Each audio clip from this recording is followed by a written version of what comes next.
Encore bienvenue dans ce journal du mondial en Russie. Et pour commencer, nous allons faire un détour sur notre continent pour nous arrêter justement en Algérie et pour connaître son histoire avec la Coupe du Monde. Marcel Farba Maroun pour les précisions.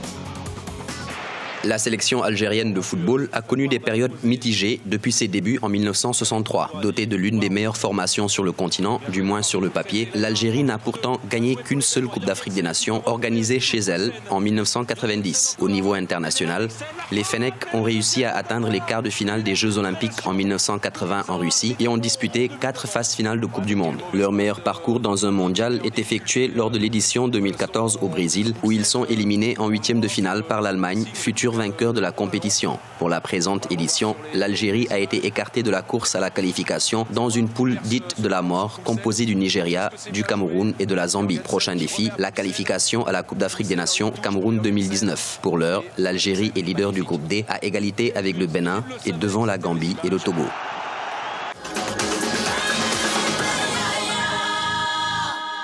Et ce sont les stades de Kazan, Saransk, Moscou et Kaliningrad qui accueillent ce samedi 16 des matchs du C et D, c'est-à-dire les groupes, sur lesquels nous reviendrons tout à l'heure et l'analyse des forces et faiblesses des protagonistes. Alors nous allons jeter un œil maintenant sur les tableaux. Avec le groupe A, les résultats et classements provisoires que vous voyez sur votre écran et l'écrasante victoire d'entrée de la Russie, on vous l'a dit, face à l'Arabie Saoudite, 5-0. Prochaine journée pour le groupe A, eh bien, le 19 et 20 juin, avec Russie-Égypte et Uruguay contre l'Arabie Saoudite. Et puis l'homme du jour, c'est le Portugais Cristiano Ronaldo, le maître à jouer du Real, mais aussi de cette sélection portugaise. 150 sélections avec l'équipe aux écus, c'est-à-dire le surnom de l'équipe du Portugal.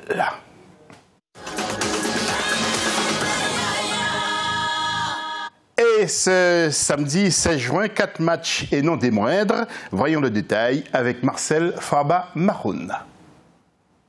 Ce 16 juin 2018, les groupes C et D disputeront leur première journée. C'est d'abord la France, finaliste de l'Euro 2016, qui va croiser l'Australie à 10h GMT à Kazan. Ce sera ensuite au tour du match Argentine-Islande, prévu à 13h GMT. L'Albiceleste sera une nouvelle fois attendu au tournant dans cette compétition, 32 ans après son dernier sacre. De son côté, l'Islande, qui avait été la surprise de l'Euro 2016, a su poursuivre de la plus belle des manières en se qualifiant pour la première fois en Coupe du Monde. À 16h GMT, le Pérou et le Danemark s'affronteront à Saransk. Enfin, le Nigeria, premier pays africain qualifié dans cette Coupe du Monde, fera face à la Croatie à 19h GMT. Les Super Eagles tenteront de bien débuter ce tournoi s'ils souhaitent dépasser pour une fois la phase des 8e de finale. Et comparant justement les équipes. Alors tout d'abord pour le C, France-Australie, la France s'appuie sur une équipe jeune et ses flèches en attaque, 15 participations en Coupe du Monde et un trophée, 7e au classement FIFA. Quant à l'Australie, 4 participations, aucune victoire et 40e au classement FIFA. Pérou-Danemark maintenant. Le Pérou, avec 5 participations en Coupe du Monde, 31 participations à la Copa América et 2 trophées, 11e au classement FIFA. Le Danemark, 5 Coupes du Monde, 0 gagné, mais 8 participations au championnat d'Europe et un trophée. En groupe D maintenant, l'Argentine contre l'Islande. L'Argentine, les ciels et blancs, 16 participations en Coupe du Monde et 2 victoires avec la manière, 5e au classement FIFA. L'Islande, 1 participation en Coupe du Monde, 1 participation au championnat d'Europe, un maigre bilan, mais méfions-nous. Et Croatie-Nigeria pour terminer. Croatie fut à une époque donc une équipe très dangereuse qui a fait trembler ses adversaires, mais que les Croates ont régressé, 5 participations en Coupe du Monde, 18e au classement FIFA. Et enfin le Nigeria, avec 6 participations, les Super Falcons peuvent être redoutables, 47e au classement FIFA. Le rêve de leur entraîneur Gernot Rohr, c'est de franchir les 8e de finale.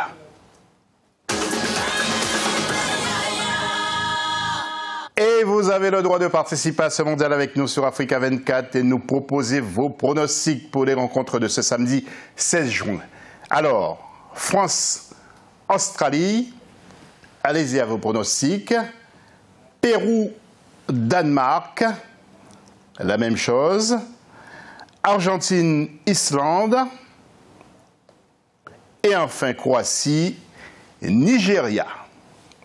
Vos réactions sont attendues massivement sur nos plateformes Facebook et Twitter Africa 24. Bon match et à demain, même heure.